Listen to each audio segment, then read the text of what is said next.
ونستغفره ونعوذ بالله من شرور أنفسنا ومن سيئات أعمالنا من يهده الله فلا مضل له ومن يضلل فلا هادي له وأشهد أن لا إله إلا الله وحده لا شريك له وأشهد أن محمدا عبده ورسوله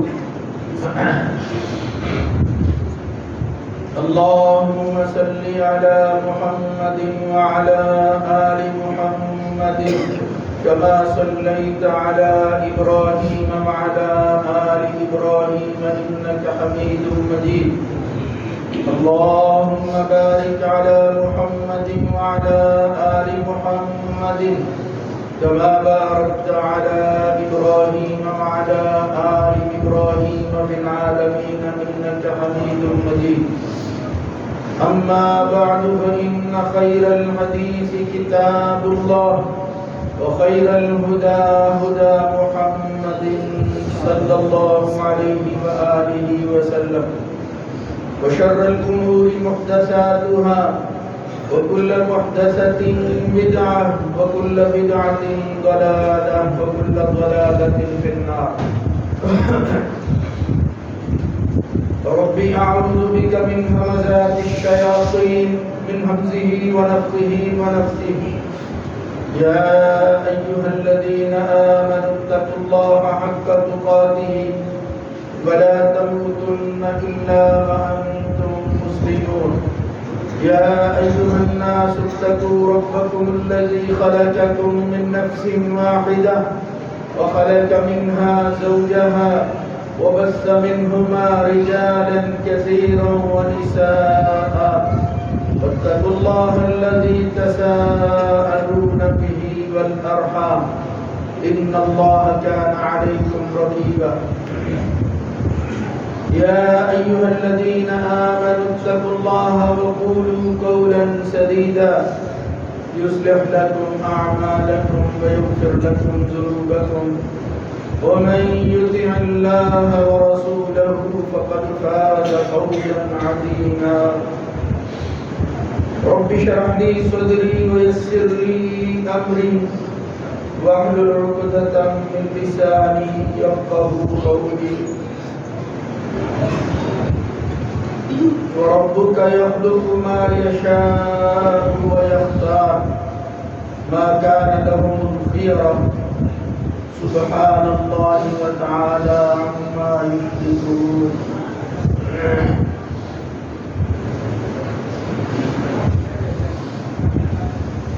اور تیرا رب جس چیز کو چاہتا ہے پیدا کرتا ہے اور جس کو چاہتا ہے منتخب کر لیتا ہے ان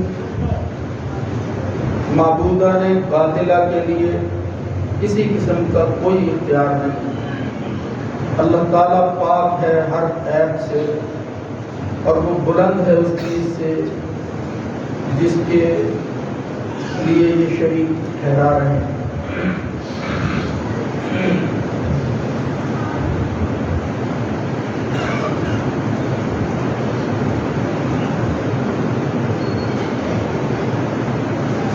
اللہ رب العزت کی حمد و ثنا کے بعد درود و سلام سید الرسل سید ولد آدم جناب محمد رسول اللہ صلی اللہ علیہ وآلہ وسلم کی ذات گرامی پر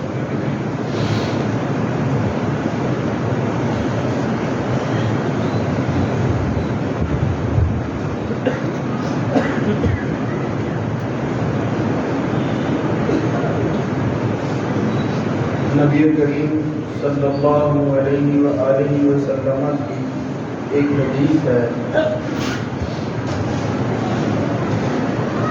صحابی بیان کرتے ہیں کہ رسول اللہ صلی اللہ علیہ وآلہ وسلم نے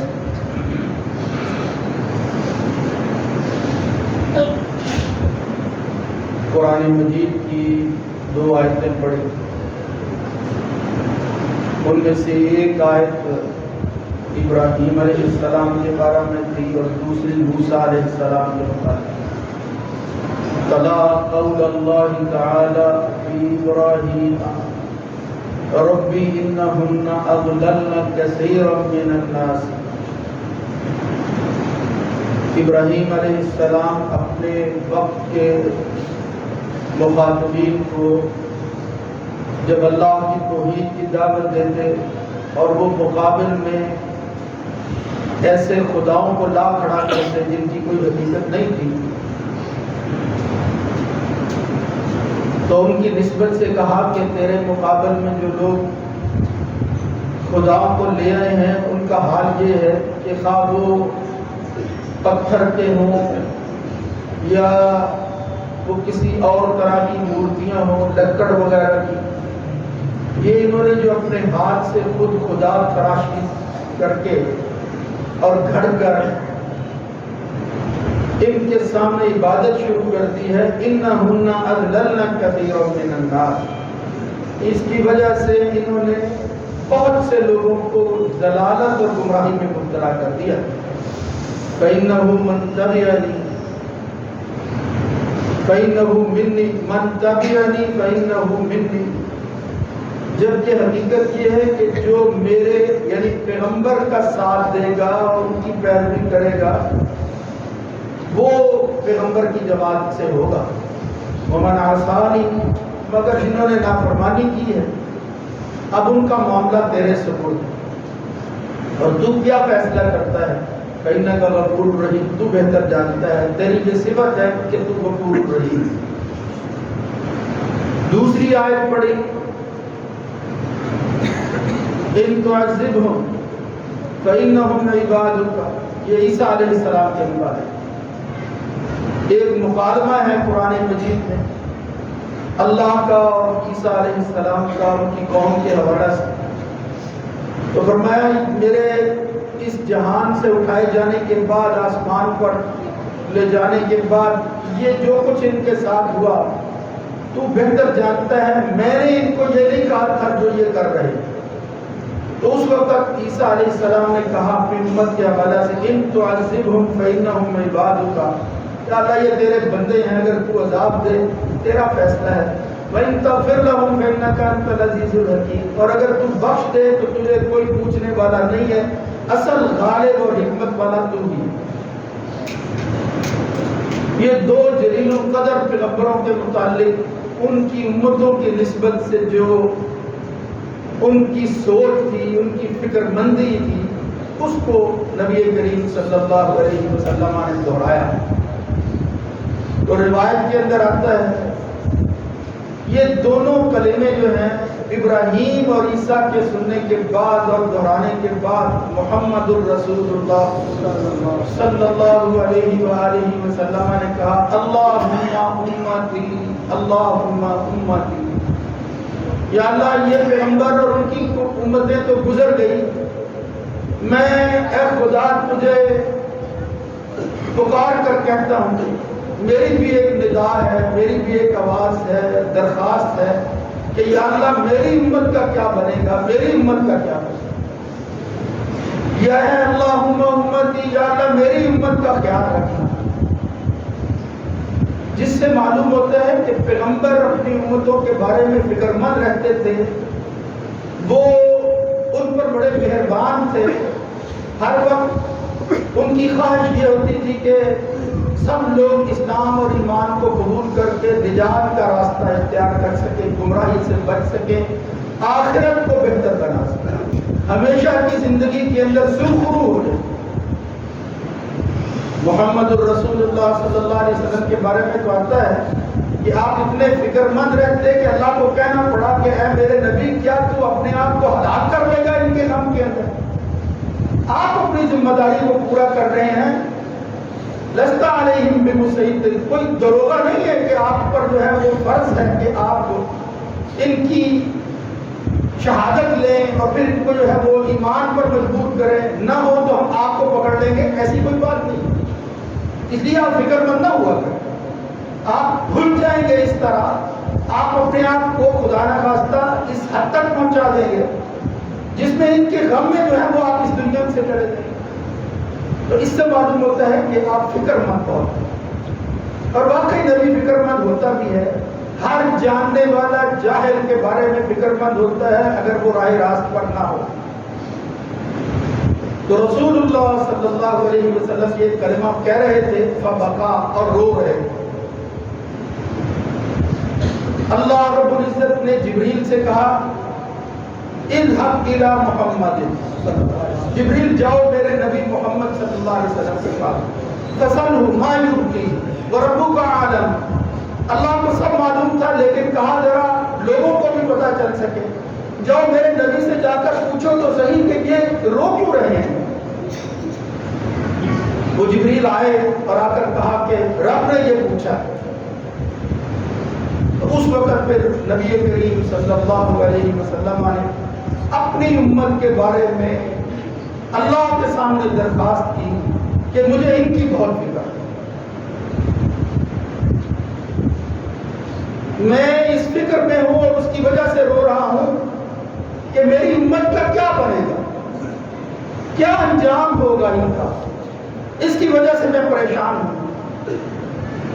جب جبریل اللہ کے پاس جا کر یہ جواب دیتے ہیں کہ محمد الرسول اللہ صلی اللہ علیہ وسلم نے یہ کہا جبریل جاؤ میرے نبی کے پاس اور جا کر ان کو تسلی دے دو انا سنرضیک فی امتک ولا نسوک۔ جب امت کا معاملہ ہے اور آپ نبی آخری پیغمبر سید الرسل خاتم النبیین ان اعزازات سے اور ان مناصب کی حاملیت کا اور پھر ان اوصاف کا مالک یہ بات کہہ رہا ہے کہ مجھے فکر ہے تو اپنی امت کی ہے، تو میں اس کا رب کہتا ہوں جس کا یہ فیصلہ ہے، اسی کا فیصلہ چلتا ہے، اسی نے فیصلہ کرنا ہے ہر ایک کے بارے میں کہ اے جبریل جا کر میرے نبی سے کہہ دو سنرضیک فی امتی کا کہ محمد صلی اللہ علیہ وسلم اللہ کے رسول تیری امت کے بارے میں اللہ تعالیٰ تجھے خوش کر دے گا، ولا نسوک کا تجھے پریشان نہیں کرے گا۔ وہ حریص، وہ رؤوف رحیم نبی، وہ اپنی امت کے بارے میں کتنے فکر مند تھے۔ اب خدا نہ خواستہ ان کی فکر کے مقابلہ کے اندر اگر ہم اس قابل بھی نہ ہوئے کہ اس محمد رسول اللہ صلی اللہ علیہ وسلم کے سامنے جا سکے تو اس سے بڑی شکاوت، بدبختی، بے نصیبی اور کوئی نہیں ہو سکتی ہے۔ ورنہ اللہ سے لینے کے معاملہ میں ہمارے حق میں جو کچھ ہمارے نبی نے کر دیا ہے وہ شاید پہلے پیغمبر بھی نہیں کرتا، یعنی جو فکر تھی کوئی اللہ کے سپرد کر رہا ہے، بلکہ بعض پیغمبروں نے تو جب اپنی امت کی بدبختی کو اس حد تک جاتے ہوئے دیکھا کہ اب یہ ایمان نہیں لائیں گے، اب یہ ہدایت ان کو نصیب نہیں ہوگی، تو انہوں نے کہا وقال نوح رب لا تذر علی الارض من الکافرین دیارا۔ اللہ سے مانگنے کی بجائے انہوں نے کہا یا اللہ ان بدبختوں کا نشان مٹا دے اس زمین سے۔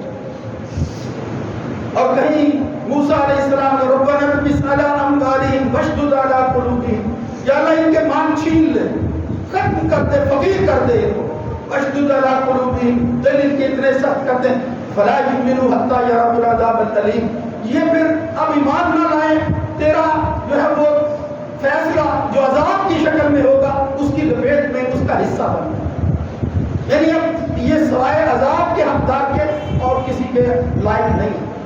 یہ کہا موسیٰ علیہ السلام۔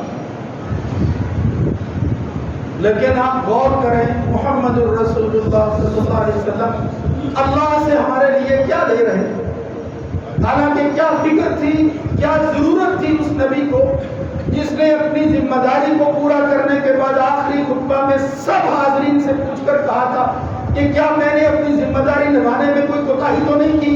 تو اعلان سب نے کہا تھا کہ نہیں، ہم اعلان کرتے ہیں اور شہادت دیتے ہیں کہ آپ نے کوئی کوتاہی نہیں کی، بلکہ آپ نے اللہ کا پیغام جو ہے وہ اس کو پہنچانے میں اس کا حق ادا کر،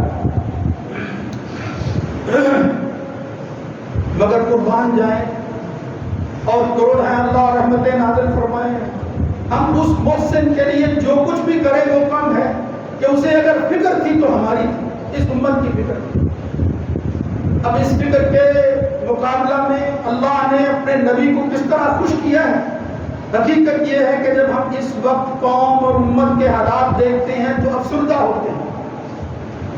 غیروں کی غلامی جس طرح یہ قبول کیے ہوئے ہیں، جس طرح وہ جانوروں کی اولاد، وہ خود کو بندر کی اولاد کہنے والے کس طرح غالب آئے ہوئے ہیں اور کس طرح اس کا شکار ہے، کوئی کھل کر مسلمان بات تک نہیں کر سکتا۔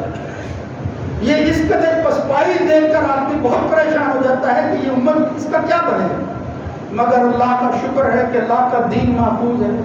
جب قرآن و سنت ہم پڑھتے ہیں، بالخصوص احادیث میں اس امت کے حوالہ سے رسول اللہ صلی اللہ علیہ وسلم جو پیشن گوئیاں فرمائی، جو اوصاف بیان کیے، اس امت کے جو خصائص بیان کیے، ان کو دیکھ کر تسلی ہوتی ہے کہ اللہ کے فیصلے جو ہیں وہ کچھ اور ہوتے ہیں، بندہ جو ہے وہ سچی سوچ کا مالک ہوتا ہے۔ یہ امت اللہ کے فضل سے، اس کی مہربانی سے اور اپنے نبی کی دعا سے محروم نہیں ہوگی، یہ مغلوب نہیں ہوگی، اس کو اس طرح کی رسوائی نہیں ملے گی جس طرح پہلی قوموں کو ملی ہے۔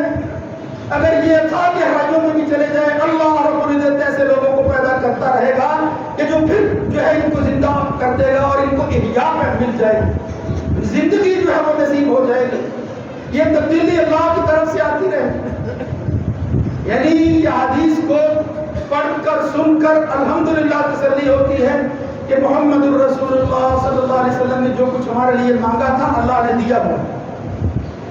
میرے بھائیوں، اس امت کے بے شمار اوصاف ہیں جو رسول اللہ صلی اللہ علیہ وسلم نے بیان کیے، لیکن بالخصوص عمل کے حوالے سے چند چیزیں میں آپ کے سامنے رکھتا ہوں۔ ایک لمبی حدیث ہے، متفق علیہ، رسول اللہ صلی اللہ علیہ وسلم فرمایا انما اجلکم فی اجل من خلا من الامم قبلکم، تم سے پہلے جو لوگ گزر گئے ہیں ان کی اور تمہاری اجل اور وقت کا جو ہے وہ اگر لحاظ اور نسبت قائم کی جائے تو یوں معلوم ہوتا ہے کہ تمہاری عمر، تمہارا وقت اور تمہارا زمانہ بڑا مختصر ہوگا۔ کتنا ہوگا؟ ما بین صلاۃ العصر الی مغرب، جس طرح عصر سے لے کر مغرب کا ٹائم ہوگا، پہلی امتوں کے مقابلے میں تمہیں اتنا ہی وقت ملے گا۔ لیکن میرے بھائیوں، وہی بات جو میں عرض کر رہا تھا، آگے کیا فرمایا محمد الرسول اللہ صلی اللہ علیہ وسلم؟ پہلا وصف، پہلی خوبی کہ یہ امت کے لوگ یہ عمل قلیل کریں گے، جو کچھ ہو سکا کریں گے۔ ان کو وقت تھوڑا ملا ہے، لیکن اس تھوڑے وقت کے اندر اگر وہ قلیل عمل بھی کر لیں گے، اللہ رب العزت اجر دینے کے اعتبار سے پہلی امتوں، پہلی قوموں کے مقابلہ میں ان کو بہت زیادہ آگے لے جائے گا۔ کوئی مقابلہ نہیں ہوگا پہلی امتوں۔ فرمایا کمثل رجل استعمل عمالا، تمہاری مثال اسی طرح ہے کہ جس طرح ایک بندہ وہ ملازم رکھتا ہے، مزدوری کسی سے کرواتا ہے، مزدور رکھتا ہے اور کہتا ہے من یعمل لی الی نصف النہار الی قیرات قیرات، اور کون ہے جو صبح سے لے کر نصف دن تک، آدھے دن تک میری مزدوری کرے گا، ایک ایک قیرات ملے گا۔ یہ پیمانہ ہے ایک مزدوری دینے کے لیے، جس طرح ہم کرنسی استعمال کرتے ہیں، قیرات سمجھتے ہیں اس کو، اس کا نام رکھا گیا۔ کون ہے صبح سے آدھے دن تک کے لیے کام کرے گا، ایک قیرات ملے گا۔ فعملت اليہود الی نصف النہار علی قیرات قیرات، تو یہود ایک ایسی قوم تھی جنہوں نے یہ فیصلہ کیا کہ ہم صبح سے لے کر نصف نہار آدھے دن تک محنت کریں گے، مزدوری کریں گے، فیصلہ ہو گیا۔ پھر کہا من یعمل لی من نصف النہار الی العصر، کون ہے جو آدھے دن سے لے کر عصر تک کا وقت جو ہے وہ مزدوری میں لگائے گا، فلہ قیرات قیرات، ایک ایک ہی قیرات ملے۔ پھر عیسائی آئے، فعملت النصارى على قیرات قیرات، ایک ایک قیرات پر انہوں نے بھی مزدوری قبول کر لی۔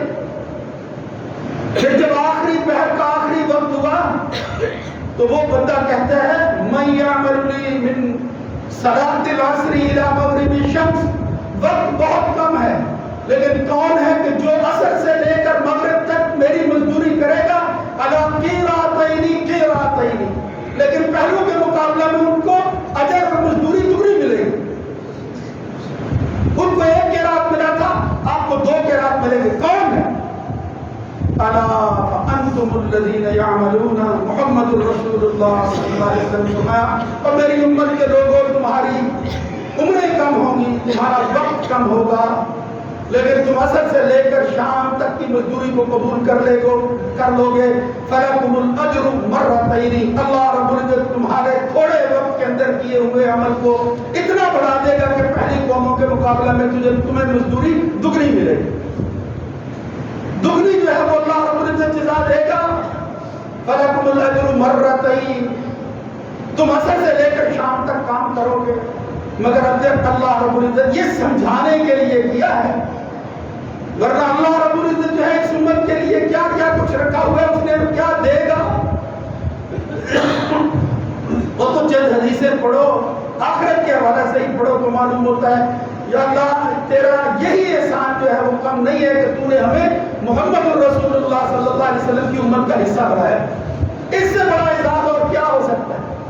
تو اس میں سے قلت عمل اور کثرت اجر یہ پہلا وصف ہے جو اس امت کو نصیب ہوگا. بہت تھوڑے وقت کے لیے آئے، بہت کم جو ہے وہ کام کیا، اجر اللہ رب العزت جو ہے وہ بے حساب دے گا، دگنا دے گا. جس طرح کے دوسروں کے زیادہ وقت کے مقابلہ میں کم وقت والے لوگ اجر زیادہ دے جائیں. محمد الرسول اللہ صلی اللہ علیہ وسلم نے جب یہ حدیث بیان کی اور پھر خوشی جو ہے وہ پیدا ہو گئی مسلمانوں میں، ماننے والوں میں کہ اور اس پر جو ہے وہ ماننے والے لوگ اصحاب رسول تو وہ معاملات کو سمجھتے تھے. ان کے لیے ترجیح آخری زندگی تھی، اس دنیا سے جانے کے بعد کا وقت تھا. تو جب یہ سنا انہوں نے لکم الاجر مرتین، اللہ رب العزت جو ہے وہ دنا اجر دے دے گا. مزدوری ہم جو ہے وہ کم کریں. تو میرے بھائیوں یہ سلسلہ قیامت تک چلنا ہے. یعنی ہم عمل خواہ قلیل ہی کریں، اس میں دوام ہو، خیانت نہ کریں. جب مزدور مزدوری کے اندر مالک کی خیانت کرتا ہے تو پھر وہ پسند نہیں کرتا، پھر وہ اجر نہیں دیتا. کم کریں، اپنی طاقت کے مطابق کریں. بالکل اسی طرح ہمارا مالک جس نے ہمیں عصر سے لے کر شام تک کی مزدوری پر لگایا ہے، اس کم وقت کے اندر اگرچہ ہم کام کم ہی کیوں نہ کریں، اخلاص سے کریں، یہ سمجھ کر کہ وہ ہمیں دیکھ رہا ہے کریں، تو انشاءاللہ اللہ کے گھر سے امید ہے محمد الرسول اللہ صلی اللہ علیہ وسلم کے فرمان کے مطابق کہ ہمیں دگنا اجر مل جائے. ہم دگنے اجر کے مستحق بننے والے ہیں. اس لیے میرے بھائیوں اوصاف تو بے شمار ہیں. یہ خیر امت ہے، خیر امت 70ویں امت ہے. مکمل کیا ہے اللہ رب العزت نے 70 امتوں کو اس امت پر. فرمایا تم خیر رہا، اور تم جو ہے تم میں سب سے بہتر ہو، اکرم ہو، اور سب سے زیادہ کرم والے اور عزت والے تم لوگ ہو. اور پھر قرآن مجید کی آیت پڑھی کنتم خیر امت اخرجت للناس تأمرون بالمعروف وتنہون عن المنکر، کہ تم بہترین امت بنا کر بھیجے گئے ہو. اور بھی بے شمار چیزیں جن میں سے ایک بات یہ ہے، اب چونکہ اس کا عمل سے تعلق ہے اور پھر واقعتاً ہمارے اعزاز کی بات ہے. محمد الرسول اللہ صلی اللہ علیہ وسلم نے فرمایا ما حسدتكم اليهود على شيء ما حسدتكم على السلام والتعمیم. اس امت کی ایک خوبی ایک ایسی ہے کہ جس پر یہود حسد کرتے ہیں کاش ہمیں یہ چیز نصیب ہو جاتی. وہ کیا ہے؟ جب مسلمان ایک دوسرے کو سلام کہتے ہیں السلام علیکم ورحمۃ اللہ وبرکاتہ، یہ کلمہ دہراتا ہے، یا جب دعا کرتا ہے، نماز پڑھتا ہے اور پھر پہنچ جاتا ہے آخر پر صراط الذین انعمت علیہم غیر المغضوب علیہم ولا الضالین، تو پھر کیا جواب دیا جاتا ہے؟ آمین. رسول اللہ صلی اللہ علیہ وسلم نے فرمایا یہود تم پر بڑی باتوں میں حسد کرتے ہیں، لیکن سب سے زیادہ جس پر وہ حسد کرتے ہیں کہ کاش یہ ہمیں نصیب ہو جاتا، وہ کیا تھا کہ اس امت کو اللہ نے سلامتی عطا فرمائی ہے اور آمین کہنا نصیب فرمایا. دو چیزیں بڑے خوبی پر. اس کے علاوہ بے شمار چیزیں اللہ نے توفیق دی تو اس کا بھی ذکر جو ہے وہ کسی وقت ہوتا، پہلے بھی کئی دفعہ مختلف حوالوں سے ہوا، لیکن عمل کے اعتبار سے بالخصوص وہ کیا ہے جس طرح تھوڑا عمل کرنے والے تھوڑے وقت میں مزدوری کرنے والوں کو اللہ زیادہ اجر دے دے گا. محمد الرسول اللہ صلی اللہ علیہ وسلم ایک دن فرما رہے تھے والذی نفسی بیدی، میں اللہ کی قسم اٹھا کر کہتا ہوں ان تکونوا ربع اہل الجنہ، مجھے امید ہے کہ میری امت کے لوگ پہلی ساری امتوں کے مقابلہ میں چوتھائی حصے میں ہوں گے. یعنی 4 حصے کر لیں، چوتھا حصہ، یہ سب سے زیادہ. پہلی امتیں بے شمار. پھر کہ فرمایا ان ارجو ان تکونوا ثلث اہل الجنہ، مجھے اللہ کے گھر سے امید ہے کہ تم جنت میں جانے والوں میں ثلث تیسرا حصہ ہوگا. لیکن پھر فرمایا آخر میں ارجو ان تکون نصف اہل الجنہ، نہیں ایک وقت آئے گا اور یہ حقیقت ہے اے میری امت کے لوگوں خوش ہو جاؤ، پوری امتیں ایک طرف ہوں گی جنت میں جانے والی، لیکن ان میں سے آدھا حصہ جو جنت میں لوگوں کا جائے گا پوری دنیا کے مقابلہ کے اندر وہ میری امت محمد کے لوگ ہوں. ان تکونوا نصف اہل الجنہ. بہت خوش ہوئے اصحاب رسول صلی اللہ علیہ وسلم. فکبرنا، صحابی کہتے ہیں یہ بات ہم نے سنی اللہ کے رسول کی، ایک ایک بات پر ہم نے نعرے لگانے شروع کر دیے اللہ اکبر اللہ اکبر. وہ کتنا بڑا ہے مالک جو ہمیں یہ کچھ عطا کر رہا ہے پہلی امتوں کے مقابلے میں. نصف اہل الجنہ، اس کی وضاحت ایک دوسری روایت میں آتی ہے اہل الجنت 20 و 100 صف، جنت والوں کی 120 صفیں ہوں گی، 120 صفیں. لیکن فرمایا 80 من هذه الامه و40 من سائر الامم، میری امت کے لوگوں کی 120 میں سے 80 صفیں میری امت کی ہوں گی، 40 صفیں باقی لوگوں کی.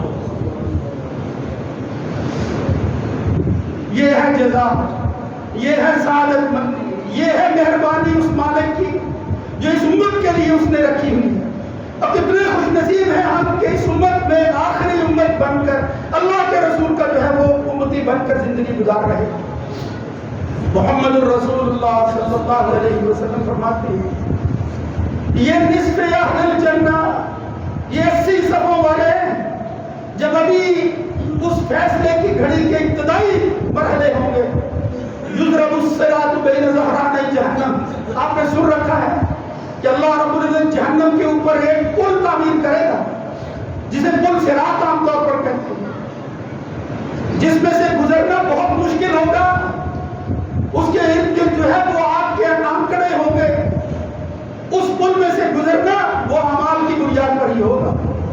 مگر میرے بھائیوں اس کی تفصیل کا وقت نہیں ہے. محمد رسول اللہ صلی اللہ علیہ وسلم فرمایا اول من یجوز من الرسل بامته، ان ساری امتوں کے مقابلہ میں پل صراط پر سب سے پہلے تمام رسولوں کی امتوں میں سے اگر کوئی سب سے پہلے میرے ساتھ مل کر اس پل صراط کو عبور کریں گے تو وہ میری امت کے لوگ، امت محمد کے لوگ.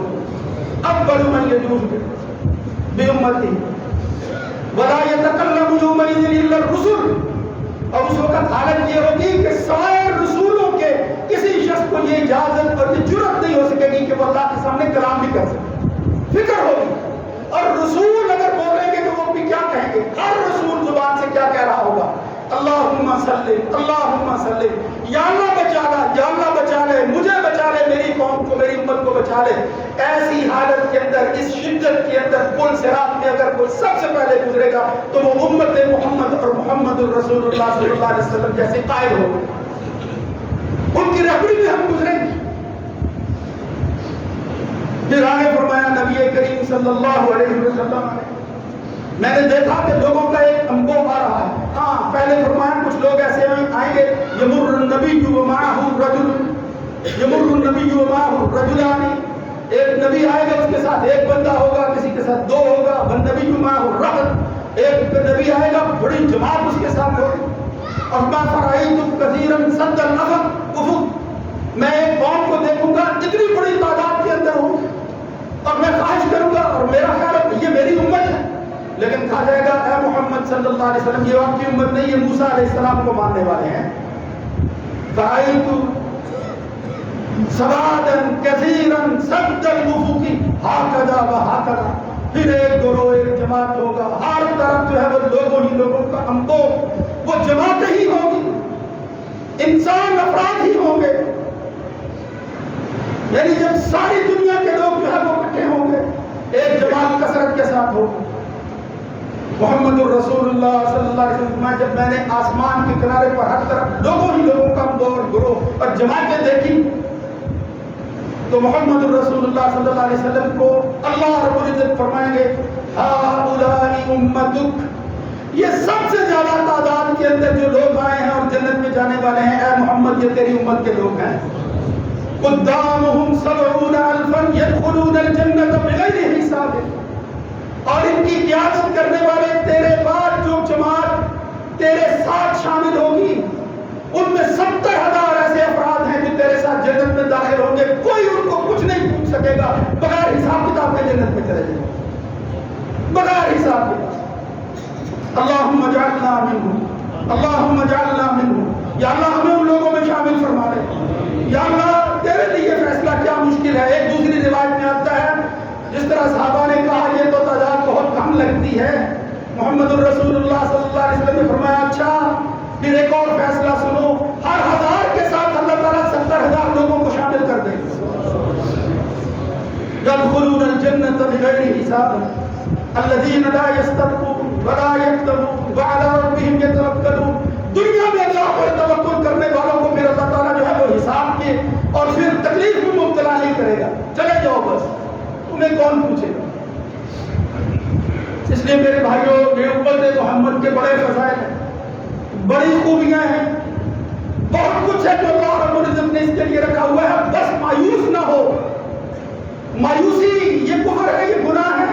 کچھ کر لو، بس اخلاص کے ساتھ جو ہے وہ اللہ کے حضور ایک بنیاد بنا لو اور پھر ہمارا مقدمہ لڑے گا اس دنیا کا سب سے بڑا وکیل جس کا نام نامی اس میں گرامی محمد الرسول اللہ، وہ لے جائیں گے ہمیں اپنے ساتھ. صحابہ نے کہا یا رسول اللہ، ایک جنازے پر تھے قبرستان میں گزرے، السلام علیکم اہل دار قوم مؤمنین وَإِنَّا إِنْ شَاءَ اللَّهُ بِكُمْ لَلَاحِقُونَ. یہ دعا پڑھی نبی کریم صلی اللہ علیہ وسلم نے اور ساتھ ہی کہا وَوَدِدتُّ أَنَّا رَأَيْنَا إِخْوَانَنَا، مجھے یہ پسند ہے کہ ہم اپنے بھائیوں کو دیکھیں. صحابہ نے کہا یا رسول اللہ اَوَلَسْنَا إِخْوَانَكَ، ہم تیرے بھائی نہیں ہیں اے نبی صلی اللہ علیہ وسلم. کہا نہیں، تم میرے اصحاب ہو، میرے بھائی ابھی آنے والے ہیں، وہ ابھی آئے نہیں ہیں. محمد الرسول اللہ صلی اللہ علیہ وسلم کے صحابہ کہتے ہیں یا رسول اللہ آپ نے ان کو دیکھا نہیں، آئے نہیں، آپ کیسے پہچانے گے ان کو؟ فرمایا میری امت کے لوگ جو ہیں وہ پوری امتوں کے مقابلہ میں کچھ اوصاف کے حامل ہیں. وہ جب دنیا کے اندر کوئی بڑا عمل نہیں، صرف وضو کرتے رہے وضو، تو ان کا وہ پانی جو ان کے جسم پر، ان کے چہرے پر، ان کے ہاتھوں پر، وہ جہاں جہاں وضو کا پانی لگتا رہا ہوگا وہ 5 کلیان قیامت کے دن سونے سے بھی زیادہ خوبصورت بنا کر اللہ تعالیٰ چمک پیدا کر دے گا، اس کے چمکا دے گا ان کو. تبلغ الحلیۃ من المؤمن حیث یبلغ الوضوء. جس طرح انسان زیور استعمال کرتا ہے اور اس کا چہرہ جو ہے وہ چمک جاتا ہے، محمد الرسول اللہ صلی اللہ علیہ وسلم نے فرمایا وضو کے پانی سے تمہارا چہرہ چمک جائے گا.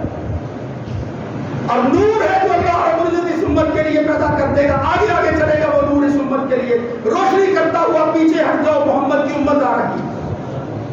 نورہم یسعی بین ایدیہم وبایمانہم بشراکم اليوم جنات تجری من تحتہا الانہار خالدین فیہا.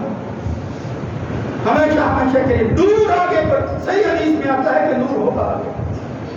اس لیے میرے بھائیوں اس نور کا حصہ بننے کے لیے، محمد الرسول اللہ صلی اللہ علیہ وسلم کی قیادت کا حصہ بننے کے لیے خدا را کچھ اخلاص کے ساتھ کر لیں. جو کیا ہے اس مہینے میں بالخصوص اس کو بنیاد بنا کر اپنی زندگی کے اندر کوئی اچھائی، خیر، بھلائی، نیکی جو پہلے نہیں کرتے رہے اس کا عہد کر لو. یا اللہ تیرے راستے کے اندر 1 روپیہ روزانہ دوں گا، میں کاروبار جو ہے وہ بعد میں شروع کیا کروں گا، اللہ کے گھر کے اندر گلے میں 1 روپیہ ڈالوں گا. 1 روپیہ کیا مشکل ہے میرے بھائی، نیت تو کرو. میں مثال دے رہا ہوں. یا اللہ فلاں غریب آدمی ہے جب وہ کاروبار پر نکلتا ہے اس کی مزدوری سے پہلے صبح 1 روپیہ اس کو دے دیا کروں. اے اللہ میں اپنے دن کا ادا 2 نفلوں سے کروں گا، پھر میں اپنی دکان پر جاؤں گا. مالک میں عہد کرتا ہوں کہ تیرے قرآن کی تلاوت پارا پڑھ کر پھر میں گھر پر سے نکلوں گا، پھر دکان پر جایا کروں. کوئی نیکی عہد تو کر لے. اللہ کے لیے کیا مشکل ہے؟ اخلاص کے ساتھ جو آدمی عمل کرتا ہے پھر وہ ایک عمل ہی بہت سے عملوں پر بھاری ہو جاتا ہے. میرے بھائیوں یہ کوئی ایک بات نہیں ہے، وقت نہیں ہے، ورنہ میں آپ کو بتاتا کہ اللہ رب العزت نے اس امت کے لیے کیا کیا کچھ رکھا ہوا ہے، کیا انعامات ہیں۔ یہ تو ابھی صرف آخرت کے حوالے سے ہے، ورنہ اعزازات اس دنیا کے اندر، اور حقیقت یہ ہے کہ یہ وہی پیشن گوئیاں ہیں، یہ وہ اوصاف اور خصائص ہیں جن کی وجہ سے ہم بچے ہوئے ہیں، اور انشاءاللہ اللہ تعالیٰ ہماری حفاظت فرمائے۔ جب اللہ کسی کا محافظ ہوتا ہے، محمد الرسول اللہ صلی اللہ علیہ وسلم کی امت ہے، تو یہ رسوا نہیں ہوگی، اللہ تعالیٰ اس کو سرخرو کرے گا۔ لیکن میرے بھائیوں ہمیں بھی تو کچھ خیال ہونا چاہیے، یعنی ہم اس قابل کو ہو جائیں، خدا نہ خواستہ کہ کہیں دھتکار نہ دے وہ رؤوف رحیم اور حریص نبی ہی ہمیں کہ تم مجھ سے دور چلے جاؤ، میرا تمہارے ساتھ کوئی تعلق نہیں۔ تو میں عرض کر رہا تھا کہ محمد الرسول اللہ صلی اللہ علیہ وسلم، میرے صحابہ جو لوگ ابھی آئے نہیں ہیں، بن دیکھے مجھ پر ایمان لانے والے، میں ان کو کیسے پہچانوں گا؟ ان امتی یدعون یوم القیامت غرا محجلین من آثار الوضوء، میں ان کے وضو کے پانی سے 5 کلیان جب ان کے چمک رہے ہوں گے، میں پہچان لوں گا کہ یہ کوئی اور امت نہیں ہے، یہ میرے امتی ہے۔ فمن استطاع منکم ان یطیل غرته فلیفعل، جو شخص اپنی اس چمک کو بڑھانا چاہتا ہے یہ وضو کرتا رہے، چمک بڑھتی رہے۔ اللہ رب العزت سے بس دعا ہے کہ یا اللہ ہم نے اس رمضان میں بالخصوص اور عمومی زندگی میں ہم جو کچھ کرتے ہیں ایمان کی حالت کے اندر اور ثواب کی نیت کے ساتھ، یا اللہ ہمیں بہتر جزا عطا فرما، یا اللہ وہ بدلہ جو تو نے ہماری قسمت میں ہمارے مقدر میں لکھا ہوا ہے وہ اعمال کی قبولیت پر ہے، لیکن مالک ہمارے عمل شاید اس قابل نہیں ہے۔ تیرا فیصلہ اگر کوئی کوتاہی بھی ہو، کمزوری بھی ہو، اور تو فیصلہ کر لے، تو عزیز و حکیم ہے، کوئی تیرے فیصلے پر اعتراض کرنے والا نہیں، اس دن کسی کو بولنے کی ضرورت نہیں ہے۔ یا اللہ ہمارے حق کے اندر بہتر فیصلہ فرما، یا اللہ واقعتاً ہم ان صفوں کا حصہ بن جائیں کہ جو صفیں پہلی امتوں کے مقابلہ میں اللہ کے رسول کے ساتھ جو ہے وہ چلیں گی۔ جو صفوفنا کصفوف الملائکہ، اللہ رب العزت نے اس امت کی خوبی بیان کرتے ہوئے کہا تھا کہ جب یہ امت محمد کے لوگ اتنی بڑی تعداد میں ہوں گے، ان کی صفیں کسی اور کی طرح نہیں، اللہ کی مخلوق فرشتوں کی جو صفیں ہوتی ہیں ان کی طرح ہوتی ہیں۔ صفوفنا کصفوف الملائکہ، یعنی اتنے نظم کے ساتھ، دنیا میں ہمارا کوئی نظم نہیں ہے، بد نظمی کی انتہا ہے، مگر جب اللہ کے حضور پیش ہوں گے فرشتوں کی طرح پورے نظم کے ساتھ کھڑے ہوں گے، اس لیے کہ امت محمد کے لوگ آ رہے ہیں۔ اب میرے بھائیوں ہم کہاں یہ منہ اور کہاں بیت اللہ، کعبے کس منہ سے جاؤ گے، غالب شہر تم کو مگر نہیں آتی، حقیقت تو یہ ہے، مگر رسول اللہ صلی اللہ علیہ وسلم فرمایا میری امت کے لوگوں تم اپنے عملوں پر ہی نہیں جنت میں جاؤ گے، اور باقی امتوں کے جنت میں داخلے کے فیصلے بھی تم کرو گے۔ نوح کو لایا جائے گا، پوچھا جائے گا کہ نوح اللہ کے پیغمبر تم نے اپنی ذمہ داری پوری کی ہے؟ تو وہ کہیں گے میں نے پوری کی ہے۔ اس کی امت جو ہے وہ قوم کو لایا جائے گا اور پھر ان سے پوچھا جائے گا، وہ کہیں گے ما جاءنا من نذیر، کوئی ہمیں ڈرانے والا نہیں آیا تھا، ہم کیسے درست انکار کر دیں گے، 950 سال اللہ اللہ کرنے والا، دعوت دینے والا قوم نہیں مانے۔ رسول اللہ صلی اللہ علیہ وسلم نے فرمایا مسلمانوں کے امت محمد کے لوگوں پھر کیا ہوگا؟ اللہ رب العزت نوح اور اس کی قوم کے مقابلہ کے اندر تمہیں کھڑا کرے گا اور نوح سے پوچھے گا من شہودک، اے اللہ کے پیغمبر بتاؤ تم نے کہا ہے کہ میں نے اپنی ذمہ داری کو پورا کیا ہے، کون تمہاری گواہی دیتا ہے؟ نوح اللہ کا پیغمبر ہے، سب سے پہلا رسول ہے، اس اعتبار سے وہ کیا کہے گا؟ فرمایا اے اللہ میری قوم تو جواب دے گئی ہے، میں نے تیری ذمہ داری جو فرض تو نے میرے کندھوں پر ڈالا تھا اس کو پورا کیا ہے یا نہیں، اس کی شہادت کے لیے امت محمد سے پوچھ لو۔ یہ محمد کی امت بتائے گی کہ نوح نے اپنی ذمہ داری پوری۔ محمد الرسول اللہ صلی اللہ علیہ وسلم نے پھر کہا، یہ حدیث کو بیان کیا اور پھر ایک اعزاز کے طور پر قرآنی آیت پڑھی، وَكَذَلِكَ جَعَلْنَاكُمْ أُمَّةً وَسَطًا، ہم نے تمہیں جو ہے وہ امت وسط بنایا ہے، لِتَكُونُوا شُهَدَاءَ عَلَى النَّاسِ، صرف اپنے فیصلوں ہی کی بات نہیں ہے، تم تو لوگوں پر گواہ بن کر قیامت کے دن کھڑے ہوگے، وَيَكُونَ الرَّسُولُ عَلَيْكُمْ شَهِيدًا، اور تم سب پر اگر کوئی شہید اور گواہ بنے گا تو وہ محمد الرسول اللہ صلی اللہ علیہ وسلم خود ہوں۔ اس لیے میرے بھائیوں اس اعزاز کو برقرار رکھو، اس اعزاز کی داد رکھو، اس منصب پر جو ہے وہ اپنے آپ کو اہل بناؤ، پھر اگر پچھلی صفوں میں بھی ہوں گے محمد الرسول اللہ صلی اللہ علیہ وسلم کی قیادت میں ہوں گے انشاءاللہ انجام بخیر ہوگا۔ اے اللہ ہمارے اعمال کو قبول و منظور فرما، یا اللہ ہمارا انجام جو ہے وہ خیر اور بھلائی کے ساتھ فرما، یا اللہ امت محمدیہ کو جو اعزاز تو نے بخشے ہیں یہ صرف تیری مہربانی ہے، ورنہ ہم اس قابل نہیں تھے، یا اللہ ہمیں اس کے اعزاز پر قائم اور دائم رکھ۔ سبحان ربک رب العزت عما یصفون وسلام علی المرسلین والحمد للہ۔